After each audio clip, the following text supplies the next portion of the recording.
সিলেটে বন্যায় ক্ষতিগ্রস্ত ও দুস্থ পরিবারদের জন্য 9,50,000 টাকার চেক হস্তান্তর করেছে মৌলভীবাজার জেলা ঐক্য পরিষদ বাহরাইন। শুক্রবার রাত 9টায় বাহরাইনের রাজধানী মানামার কুইক মেইল রেস্টুরেন্টে এই অনুষ্ঠানের আয়োজন করা হয়।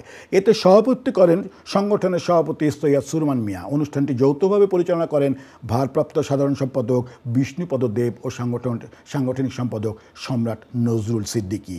প্রধান অতিথি হিসেবে উপস্থিত ছিলেন বাংলাদেশ দূতাবাসের শ্রম সচিব মাহফুজুর রহমান।